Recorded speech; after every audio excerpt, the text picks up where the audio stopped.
뭐 대강 큰 사리만 수습한 게 155가 그걸 또 조금 이렇게 하니까 분화해서 558가가 됐다는 이런 기록이 있어요.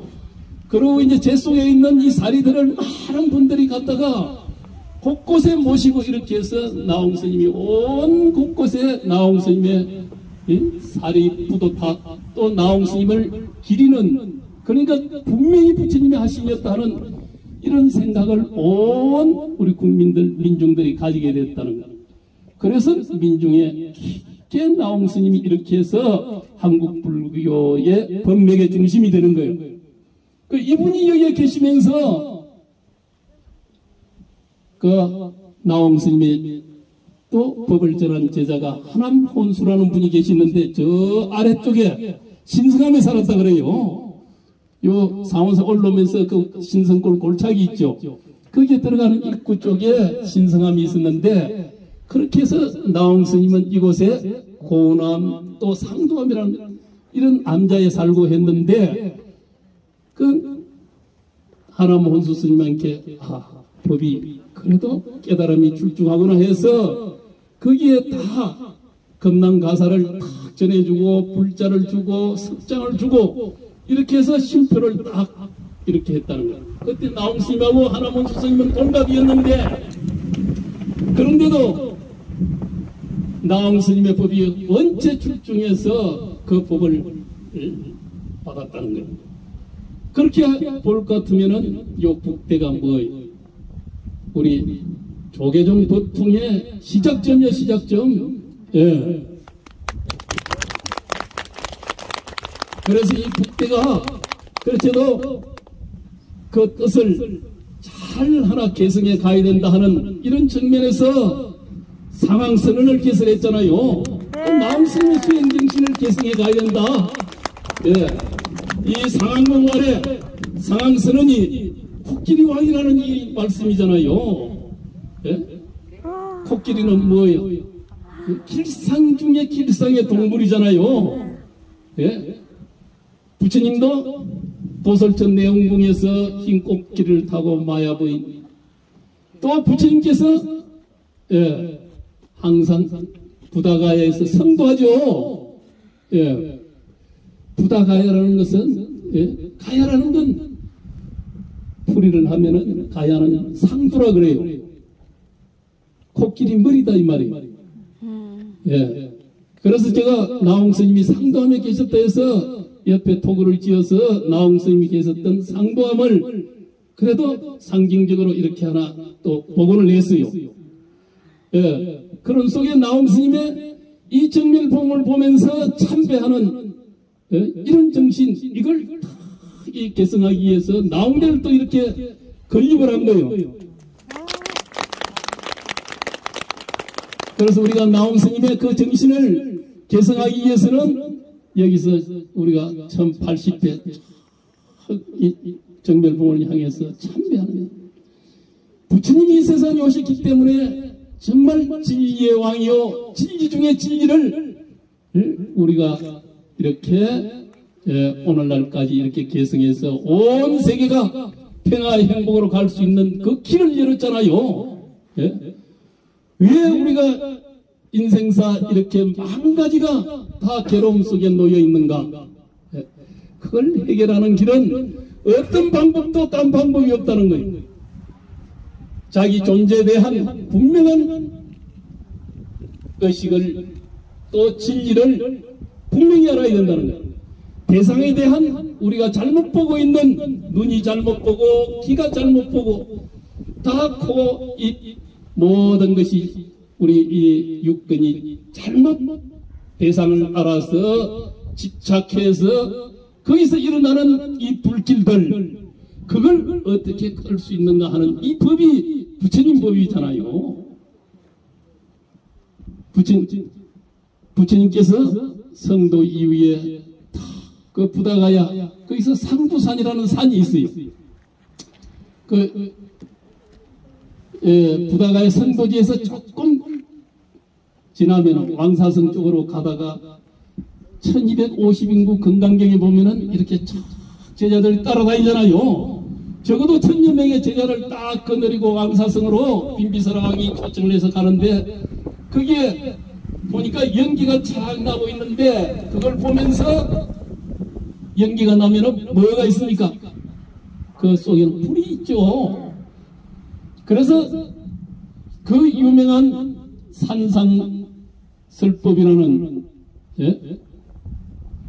일체가 불타고 있다고 하는 이 설법을 하게 되는 겁니다.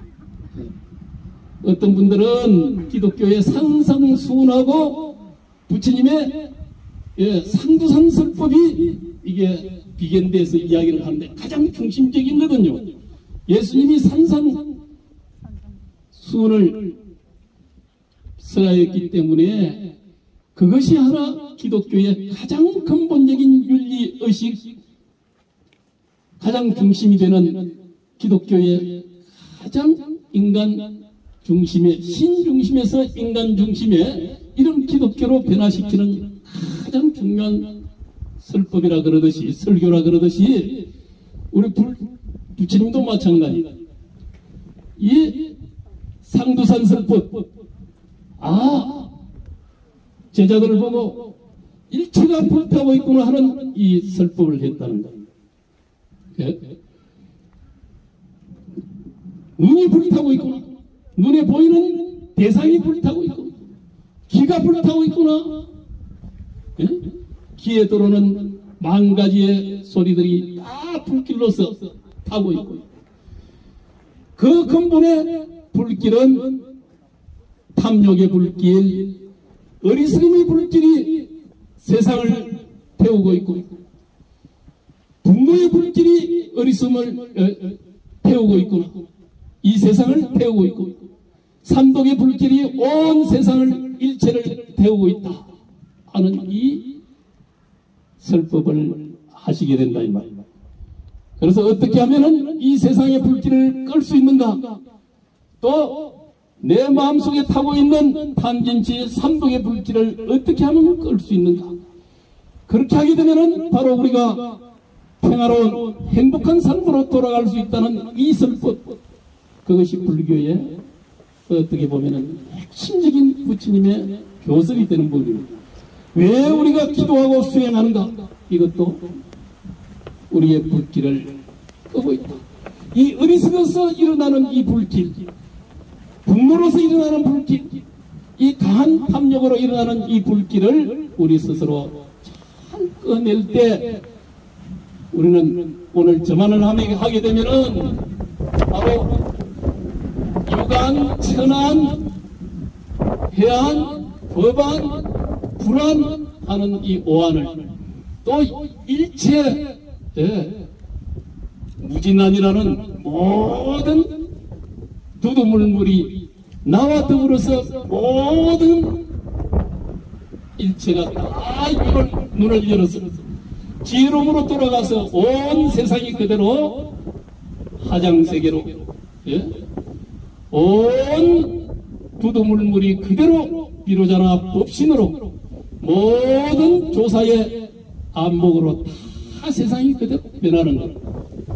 원래 해안이라는 것은 우리가 비추어 보아서 조정이라 그래요. 비추어서 고요한 자리를 깊게 가내서 본래 물물이라 한 물건도 없는 이 이치를 바로 정득하는 것, 무아를 바르게 정득하는, 이것이 하나 우리는 해안이라 그래요.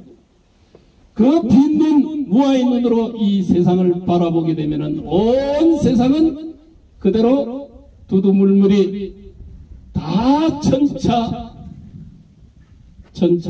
다 부동이라.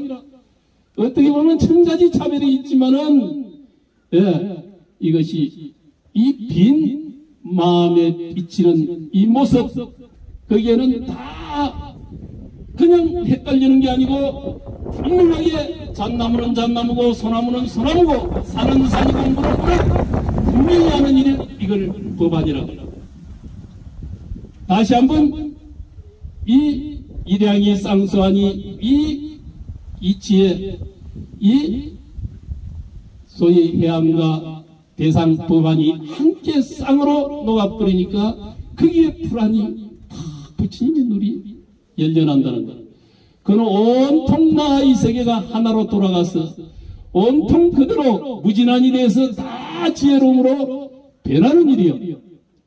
그게 어둡고 밝고 또 소외되고 또 드러나고 하는 이런 모든 개념을 뛰어넘어서 어떤 것도 부처님의 이 지혜가 미치지 않는 것이 없는 이것이 바로 불안이에요. 오늘 저만을 했다는 것도 바로 법신의 부처님, 보신의 부처님, 또 천백억 하신의 모든 부처님들, 모든 보살님들 다 이 지혜의 눈에 또 자비의 눈에 자비의 가슴에 열어내고 또 부처님의 입까지도 다 저만을 했잖아요. 부처님의 이 근구에서 쉼없는 법문이 쏟아지듯이 그건 바로 지나가는 다람쥐 하나, 오늘 불어오는 이 바람, 또 새소리 물소리 모든 것이 부처님의 법음으로 들려오는 그런 길을 눈을 열어내자는 이런 의미가 있는 법입니다. 우리가 그냥 부처님에게만 저만한 것이 아니라 우리의 마음속에, 우리의 눈 속에, 우리의 귀 속에, 우리의 안입이 있을 시인 속에 오늘 다 저만을 한 거예요.